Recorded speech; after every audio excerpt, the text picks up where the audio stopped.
Okay, it's time to commit. 2024 is the year for prioritizing yourself. Begin your new smile journey with Byte, and you could start seeing results in just 2 to 3 weeks. Just order your at-home impression kit today for only $14.95 at Byte.com.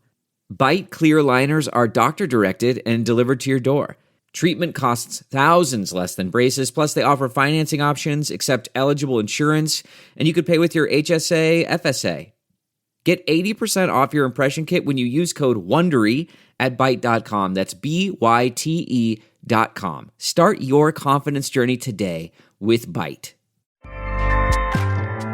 Acast powers the world's best podcasts. Here's a show that we recommend. What is The Briefing Room? It's a behind-the-scenes look at how the criminal justice system works and the lives of the people within that system. If you love true crime, well, these are the real people who do the job every day of making sure justice is served. Hi, I'm Detective Dave. I'm Detective Dan. Together we have decades of experience in local law enforcement, a profession that we think is often misunderstood. So we're going to explore how to do it right, and we won't shy away from when it's done wrong. These are stories you'll hear nowhere else. Unique, frank, and unvarnished. From the team that brought you Small Town Dicks, this is The Briefing Room. Episode 1 drops on August 30th. We'll meet you in the briefing room. Acast helps creators launch, grow, and monetize their podcasts everywhere. Acast.com.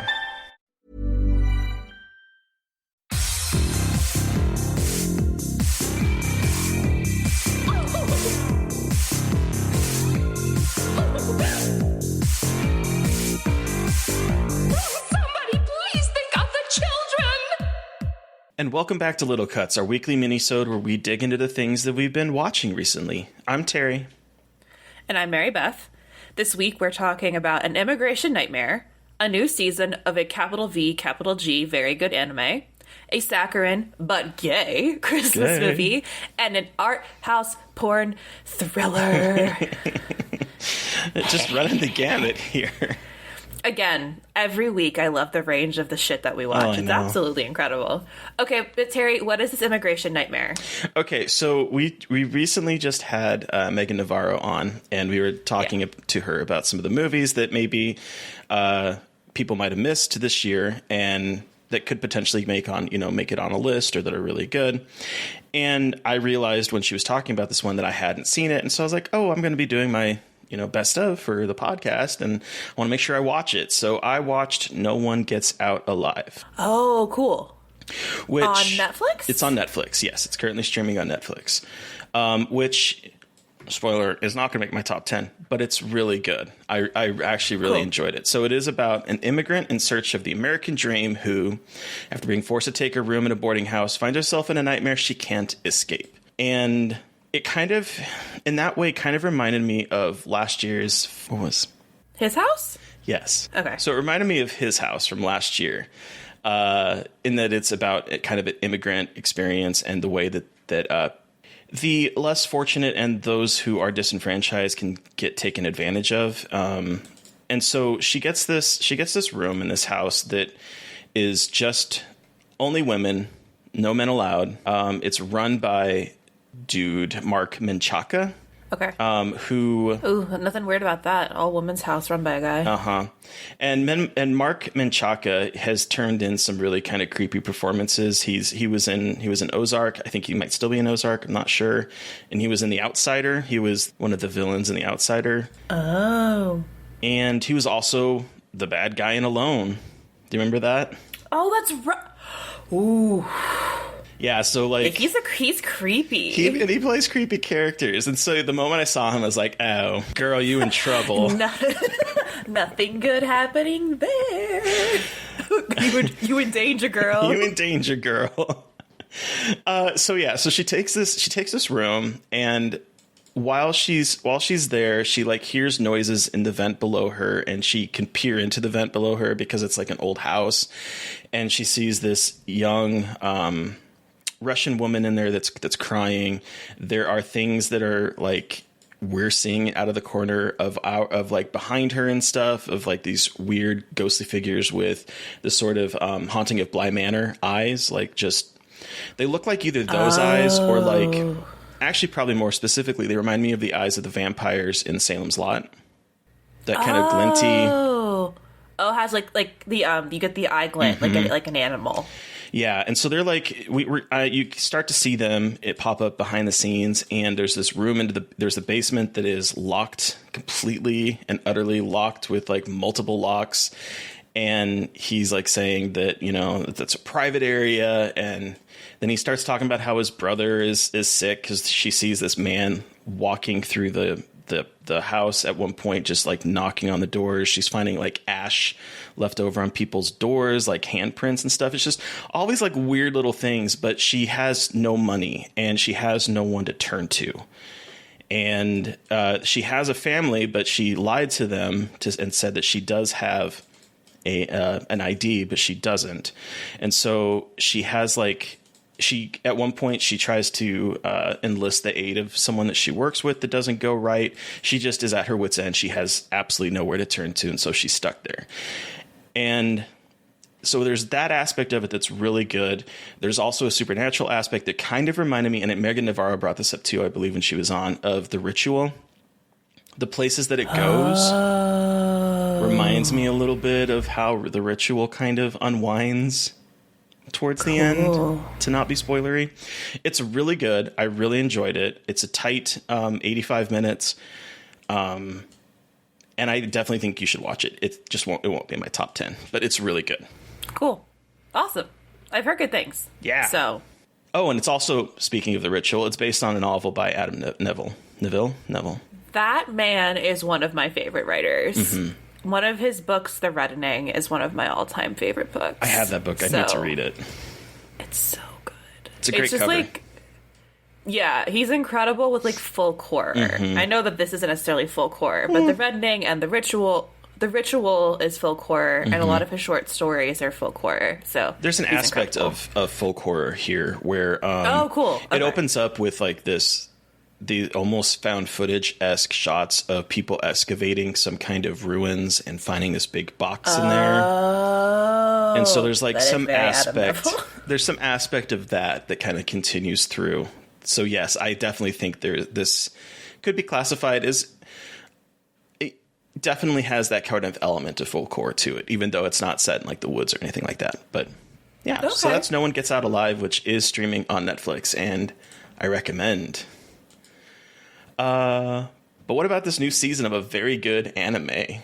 Capital V, capital G. Okay. I think I've talked about this anime before, but Demon Slayer, which is like an incredibly popular anime. The new season is out, and the first episode came out on Sunday, and I'm very excited because... Where's it streaming? I've been waiting like a year. It is streaming on Funimation and Crunchyroll, but it is the new season after the movie that came out last year, which had this like, it's an incredible movie, and we're finally back in the world of Demon Slayer. Which I believe you talked about on the podcast too. I did. Demon Slayer Mugen Train was the movie, and they did an arc of the show, like a season of the show that was based on that movie. So, like that arc, and now they are back with a new arc, and I'm so excited. I've been missing my Demon Slayer boys for the past year, but this is it's called the Entertainment District arc, which is very exciting because a lot of the show takes place like in like smaller villages and in the woods, and now they're going into a city. This takes place in the Taisho era of Japan, which takes place between 1912 and 1926. So this is a show that kind of takes place in the 20s in Japan. So it's a city, but it's not like modern day. So it's kind of a cool, got like a historical twist to it. But the first episode came out on Sunday, and it's very sad because one of these characters died, and it's all about like the mourning process of these characters. And it's like really, it's incredible how this show is both like really scary and really good at making these incredible demon fights, but also is very emotional. Like you're very connected to the characters. And so I'm very excited because it's now like they're fighting even bigger demons in the city, and like the big bad guy is like more of a thing in this season, which I'm very excited about. And I just love the character design and the demon design, and I'm just like over the moon. It's a weekly. All of the shows I'm watching now are weekly releases, which is so fucking annoying. Like, why am I back to the like mid 2000s with what I'm watching? I'm like, damn it, fuck! I just want it all right now. But you know, it is nice to have something to look forward to every week. But so that is on Crunchyroll and Funimation. So all of you Demon Slayer fans, it's out. And if you haven't watched Demon Slayer, I highly recommend. Like, this is a great anime for people who might not be super into anime or like wanting to kind of get into anime. This one I think is pretty accessible. Okay. I think it's got a good kind of like mix of like action but also sweet characterization. It's not like if some parts of anime like the fan service make you uncomfortable, there isn't a lot of that in this. The characters are just like really wholesome and sweet, but there's also some really great like fucked up things going on, so it's got a good mix of like horror and wholesome. Okay. So I think that if you like anime or if you're like interested in anime, this is a good one to kind of like dip your toes into, because it's also like hugely popular in Japan, like one of the most popular like series of all time, but it is an incredible piece of animation, so I highly recommend it. So I do have a question. Do you watch it with the Japanese voiceovers or the... Oh, yeah, I watch it with subs. Okay. So I watch it with the original Japanese. Because I just noticed that someone I'm familiar with a little bit, Zach Aguilar,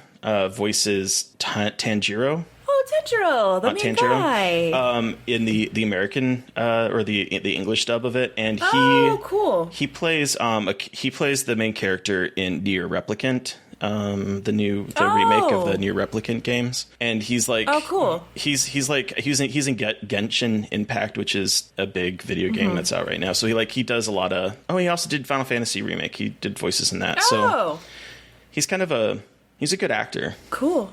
Yeah, I usually watch my anime in the original Japanese. Not always, though. I mean, like, I think, like, there's some I don't, but I usually watch it in Japanese with the subtitles, so I don't know what it sounds like with his voice, but I bet it's great. And good for him. That's a big fucking series, and, like, he's the main character. That's a big series to have your name behind. Yeah. Cool. But yeah, so that's what I've been watching. I haven't been watching a lot, but that was something I was very excited for. But what is this saccharine and gay Christmas movie? I love to hear about this. Okay, so this is not horror at all, but That's okay. I don't really like Christmas movies. I don't like, any of those sort of like saccharine type films. It doesn't do it for me. I also hate that I know what the plot is going to be before I even start watching the movie, you know? And yet I sat down to watch the new Netflix movie, Single All the Way. I love the name. Which has Michael Urie in it, who I love. He was in Ugly Betty. He's a cutie. He is a cutie. He was in Ugly Betty. He has been in a bunch of like independent comedies. He also has like a small but recurring character in Younger. Oh, he was in Swan Song. He was in Swan Song. That's right. Yeah, he was. But I love him. I think he's adorable. He's openly gay. He was like one of the things that like I loved watching Ugly Betty, because he was kind of playing like the kind of typical snippy, fashion gay assistant, but like it was representation at a time when you didn't get much representation, and I loved seeing him in that. So it's him in it, and the idea is that he has been living in LA and he has to go home to his family for Christmas in like the East Coast, in some snowy, quaint, picturesque, magical town, the kind that you see in Christmas movies. And is every snowflake perfectly placed? Oh, it's perfectly placed. Everything is just absolutely. It's a small enough town that like it feels quaint and rustic, but it's also progressive, and that there's no homophobia, at least in the movie.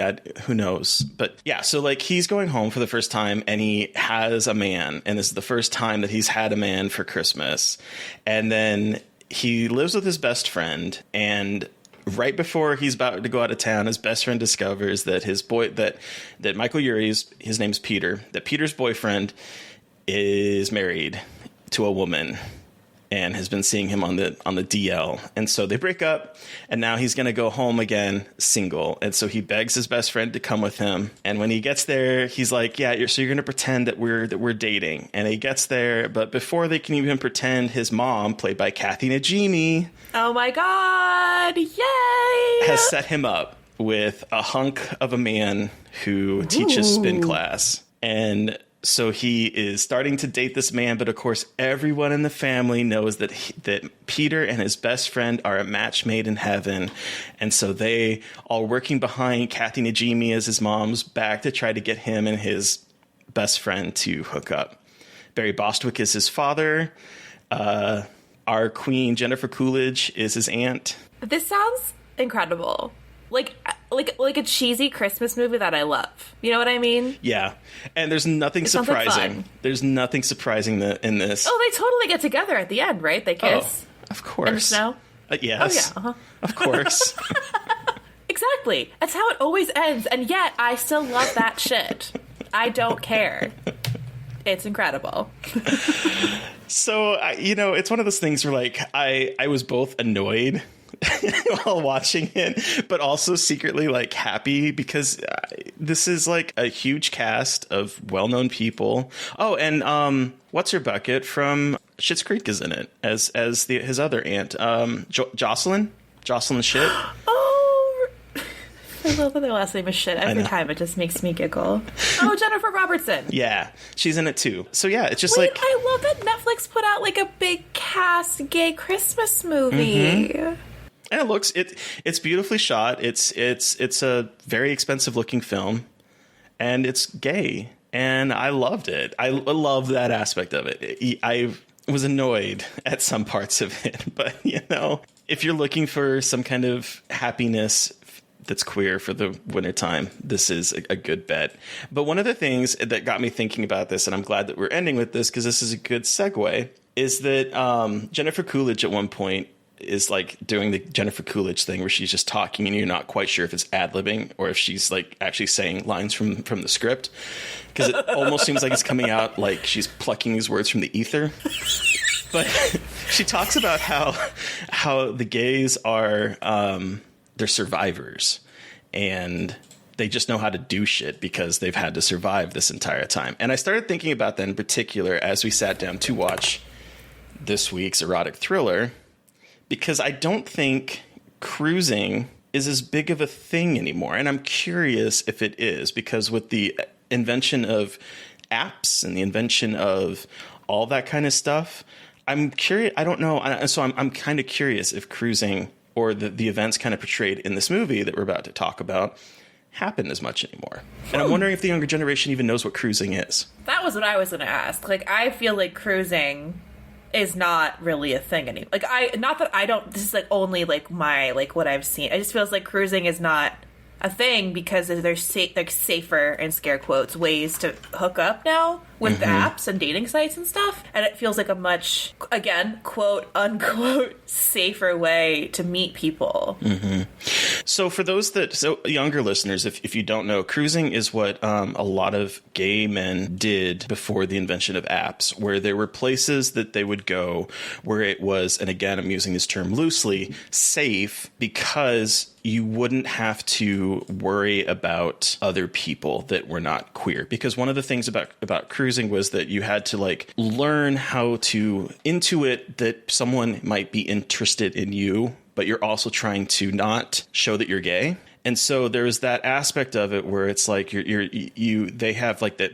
The hanky code started like years ago where depending on what side of your pants, but the hanky was in and the color of it meant you were down for different things. There's all these kinds of things that the gay men had to do because they couldn't just walk up to someone like straight people could and commence a conversation or go and have sex or hook up or any of that kind of stuff because it was dangerous. And so they created these places where it was quote unquote safe to do so.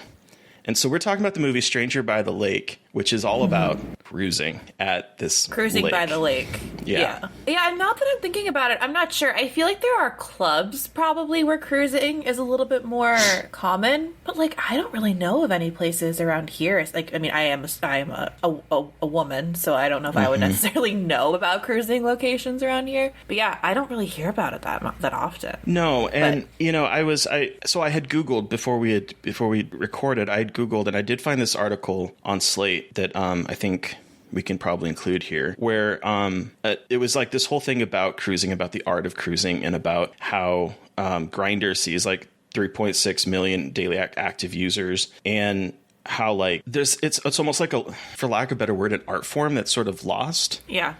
And about how like it was kind of sort of like taught and handed down from generations of queer men, because this guy in this article is talking about the closest thing that he had to a gay parent was his relationship with his friend Chip, who taught me many life lessons. He was 63 and had been out since the early 70s when he was 15. And so he like was talking about how, you know, back then homosexuality was decriminalized in 1969 and there were gay bars in the city, but he was too intimidated to go to them. And so you had to also worry that police were keeping tabs on the places and were going to potentially arrest people. So it was like this kind of inner conversation that would happen to entice people to show that you're interested, to like intuit that they're interested, and then to go hook up. And so I think it's interesting to watch this movie now in 2021, because this came out in 2013. And I'm not sure. That long ago? Yeah, and I'm not sure when it was set, when Stranger by the Lake is set, because it seems sort of like out of time. You don't see anyone use cell phones. You don't see anyone do any of that sort of technology thing. So I don't know. And the clothing is like pretty like generic. Like it doesn't have like a specific period, time, or feel to it. Like it feels like it can be from the 70s or 2010. So like you said, it's got, and it all takes place at the lake. Like it's only on the lake. Never leaves the lake. And like you said,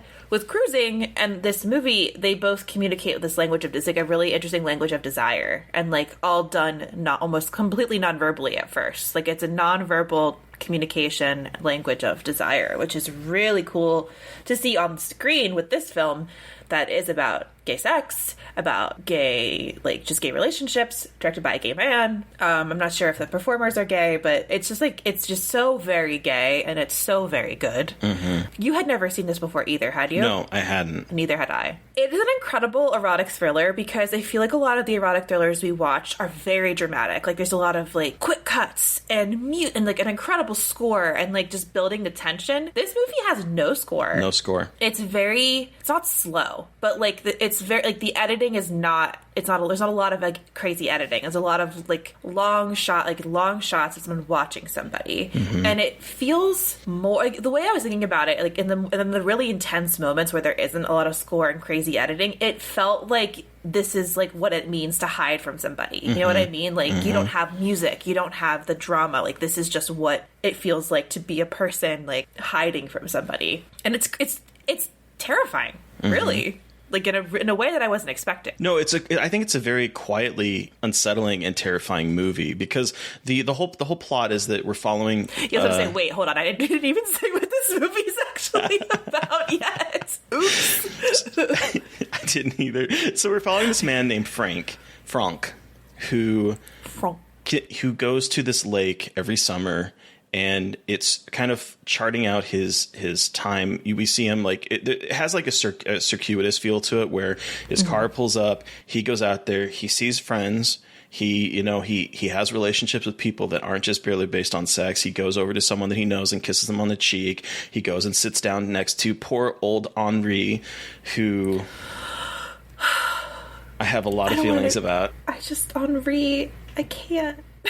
One night he's like, there's this guy that he's had his eye on, and who's like incredibly hot, and he's a swimmer.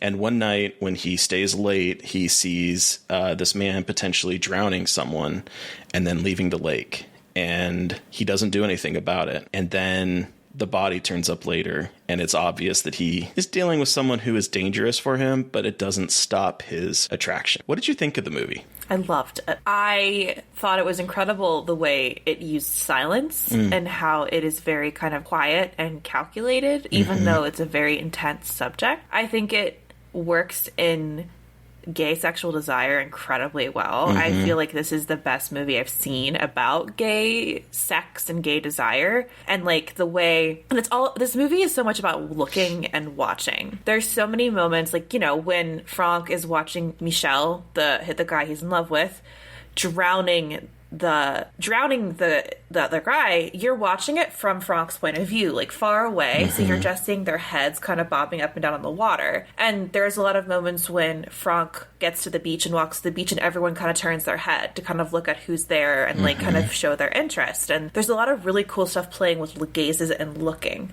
that it's just a fascinating way of just like, desire is not just like sex. But desire isn't a look. Desire is in, like, how you sit next to somebody. And I think that this movie just really kind of plays with that a lot really well, especially in erotic thrillers, when, like, desire... I mean, there is a lot of sex in this movie. Like, let's be... Like, I will say. We'll get to that in a second. But, like, there is, like, really interesting ways that the director, Alain Girardet, I'm so sorry to all the French people out there, like, plays with desire, and especially between Henri and Franck, because Henri is this, like, middle-aged bisexual guy, hell yeah, bisexual representation in this movie, guy who sits by himself on the beach and is kind of, like, trying to figure out what he wants, but isn't quite sure, and the way he communicates his desires is through these conversations and just, like, time together, and it's just, like, this really cool way of how all of this is kind of put together into this, like, really sad, dramatic package. But I also love how fucking pornographic this movie is, because there is a lot of unsimulated sex in this movie. Like, at one point you see a guy just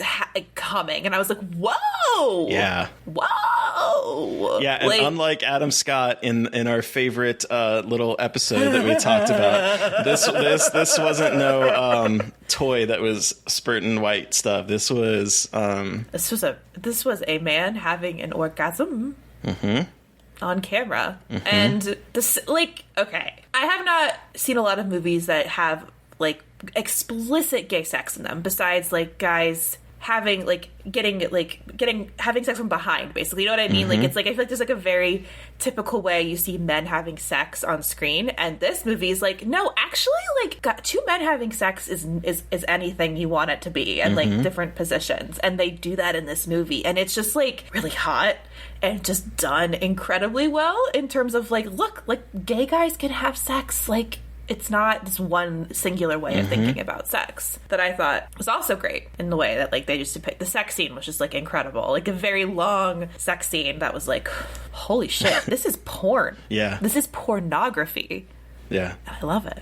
Yeah. What about you? What did you think of this movie? I thought this movie, it made me really sad. In particular because of Henri. I love the character of Henri, where, like, he, as you said, he's bisexual. He's figuring things out. You can kind of see that he talks to Franck and he sits away from everyone. He sits on, interestingly enough, he sits on a rocky side of the beach as opposed to, like, the more sand where everyone is nude. He sits on the rocks, and he has an interesting progression through this movie where he seems really closed, and Franck goes up to him and they start chatting, and they have a friendship that evolves throughout this movie. And as the movie progresses, you see Henri sort of opening up a bit, to the point where he's at some point, because he's an overweight man on a beach full of very trim, very physically fit people.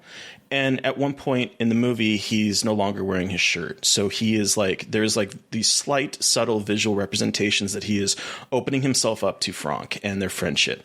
And I just thought it was very beautiful the way it was. And I thought it was very sad because, spoiler alert, jump ahead if you haven't watched this movie. He dies, but he kind of sacrifices himself to prove to Franck that his man that he's been fucking is not a good guy. And the reason behind why he does it, like, it doesn't spell it out, but the reason why is almost like he comes across as very sad, and he comes across as sort of like this man that is looking back wistfully on things that could have possibly happened. And he sees, I think, in Franck someone who is looking forward, and he doesn't want him to get fucked up. And so he sort of sacrifices himself in a movie way. Like, I don't think people are going to really do this in real life, but in the logic of the movie, it makes sense that he is basically sacrificing his body, giving into temptation in a way, and allowing Franck to see that this man is not good. And it's devastating to see. Well, and especially after he like confesses his love for Franck, and like sort of like in a very kind of like, it's so subtle. I think I'm falling in love with you, or like I get so excited. It doesn't even say that. He's like, I feel the way I feel like when I'm falling in love, when I'm around you. I don't want to fuck you. I want to talk to you, and I want to be around you. And it's like Franck started the conversation with Henri. Like he's the one that sat next to him and like kind of decided to cultivate this relationship. So obviously Franck is like is a good person, you know, like he's like not necessarily scared of this guy or like weirded out. He's like, hey, what's up? And I loved their relationship, and when it happened at the end, I literally went I like gasped really loud. I was so upset, and like I kind of saw the writing on the wall a little bit with that as the film progressed, but I was really mad about it. Yeah. I was like, why can't it be happily ever after? Obviously, that's very naive of me, but I was like, but I want him and Henri to like love each other and live a nice, happy life and cook food for one another. I know, and go to dinners and stuff that we don't get to see. Go to dinners and get one. I know. But so the other thing, so there's two things that this movie does incredibly well. One thing is this idea of trust, and it's sort of what I was thinking about in terms of coming into this, especially from Jennifer Coolidge's in the last movie we talked about, Survivors. This idea of trust, and this idea that the cruising is a quote unquote safe space, because at one point when Franck is first talking with Henri, he says, "Hey, can you watch my stuff?" Because he's going to go after and try to find Michelle in the sex zone, for lack of a better word. and Henri is like, "You trust everyone like that?" And Henri is like, "You trust everyone like that? Like you're just leaving your stuff here in front of someone that you just met." And then this idea of that implicit trust between queer people comes up again, where the one guy is like gonna have sex with him. He's like, "Do you have a condom?" And he's like, "No, I don't." And so there's that aspect of it where it's like he just was gonna have sex, trusting the other guy that he was safe or that he didn't have any diseases or any of that kind of stuff. And that there's that aspect of it. And then there's this quiet man, Michelle, sort of circling in like a shark as sort of a metaphor for the danger that's lurking in this kind of unfortunate behavior, where it's like someone could be coming in at any moment and not have the great motives that you do.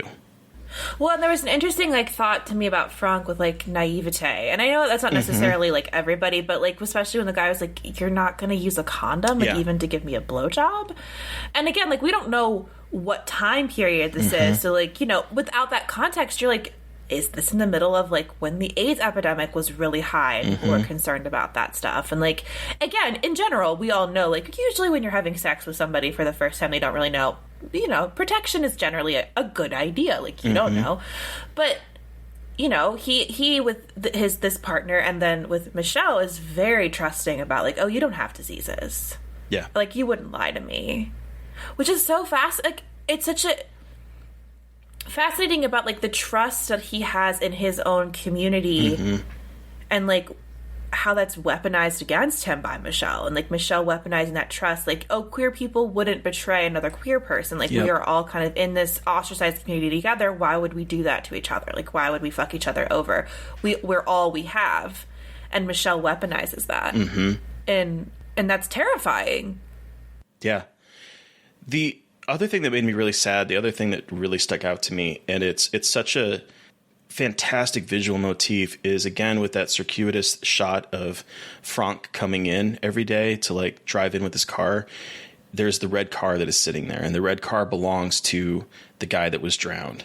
And so it's like he sees that car when he leaves that night after he saw Michelle drown the guy.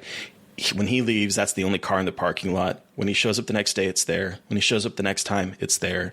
And he shows up and no one is noticing. No one says anything. It's never even brought up. No one's like, "Hey, whose car is that? It's been here." No one talks about it. It's just there. And that's really sad. Well, and the inspector brings that up. So there's an inspector, when they discover the body, an inspector starts coming to the beach to be like, who the fuck did this? And he, you know, between questioning immediately Michelle and Franck are like zeroed in on. And the inspector corners Franck by himself and is like, you don't even give a shit about this guy who died here, one of your own. You don't even care, even for yourself. Like, this could be a homophobic serial killer, and, like, you don't give a shit. And Franck just sits there silently for, like, a half a second, like, gets choked up of, like, really, like, absorbing in, like, kind of the selfishness, though, of what they're doing a little bit. Like, everyone... Again, it's a queer, like, the gay community, but they aren't really looking out for each other. Like, it is, like, very much, like, motivated for what they want. But Henri kind of represents a little bit different there, of, like, a different perspective on that. But it's, like, these younger people are, like, don't care about anything other than, like, having sex and just, like, leaving on their own merry way. So there's, like, an interesting kind of commentary on, like, a selfishness of what they're doing as well. And, like, and in no way is it, like, a criticism of it. I just think, like, this movie is, like, very subtly complicating, like, really investigating this concept of cruising and desire and, like, what it means to have it, to hook up in this way. And it's really fascinating, like, how in-depth it goes in such subtle ways in terms of, like, looking at gay hookup culture. Yeah. And thinking about it. Such a good movie. It's really good. It's sad. It is really it just kind of weighs on you. It's like it's heavy. It's not as sensational as a lot of the erotic thrillers we've watched. It's more low key. It definitely feels art housey.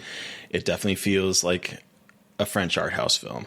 But like there's a lot to think about and a lot to digest about it, and I think it's fascinating. I think it's really good. God, the ending, like, sequence when he's just yelling Michelle's name. Whew.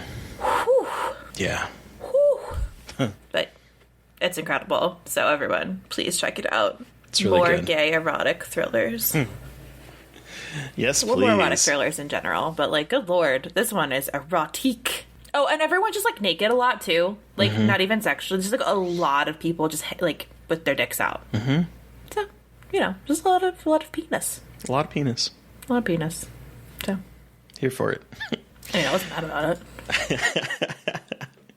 Okay, so for next little cuts, what are we watching, Mary Beth? So for next little cuts, we are going with Steven Soderbergh's narrative feature film debut, Sex, Lies, and Videotape, which I'm very excited to see. I have never seen it. Me neither. And I'm very excited to watch it. I remember seeing that VHS cover at the local Blockbuster or whatever and being always so interested in it because it's such an evocative title, especially when you're like, you know, a teenager and it's like, ooh. You say sex. There's sex on it. Like, it is telling you point blank, it is sex.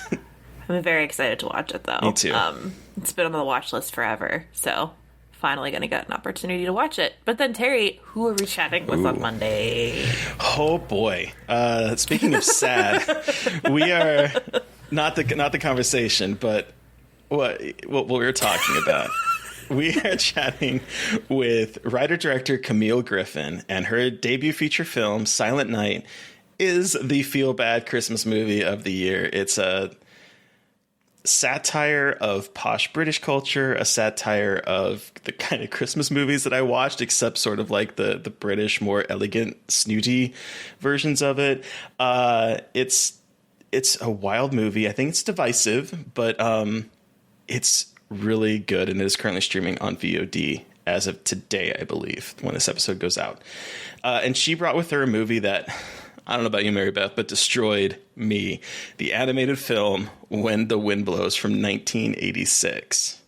Nuclear Holocaust, y'all. It's as an animated movie. Yeah, think like Grave of the Fireflies or Barefoot Again, but with cute little old British people in the style that looks like a storybook.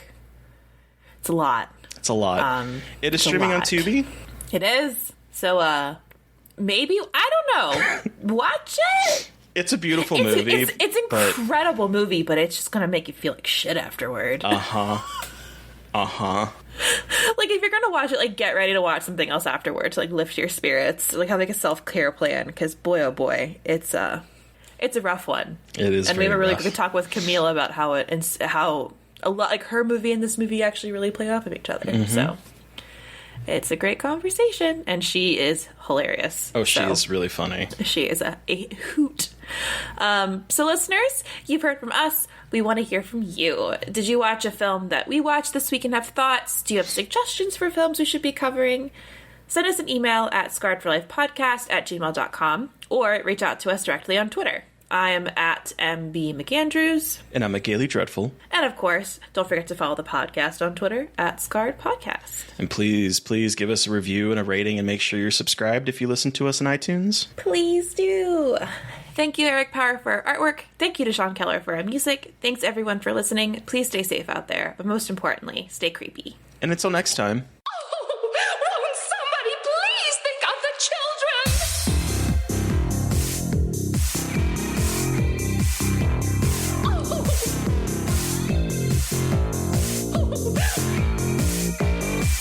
Won't somebody please think of the children?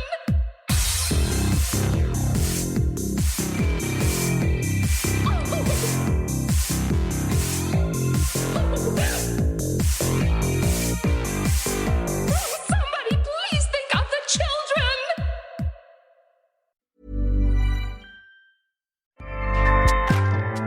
Acast powers the world's best podcasts. Here's a show that we recommend. What is The Briefing Room? It's a behind-the-scenes look at how the criminal justice system works and the lives of the people within that system. If you love true crime, well, these are the real people who do the job every day of making sure justice is served. Hi, I'm Detective Dave. I'm Detective Dan. Together, we have decades of experience in local law enforcement, a profession that we think is often misunderstood. So we're going to explore how to do it right, and we won't shy away from when it's done wrong. These are stories you'll hear nowhere else. Unique, frank, and unvarnished. From the team that brought you Small Town Dicks, this is The Briefing Room. Episode 1 drops on August 30th. We'll meet you in the briefing room. Acast helps creators launch, grow, and monetize their podcasts everywhere. Acast.com.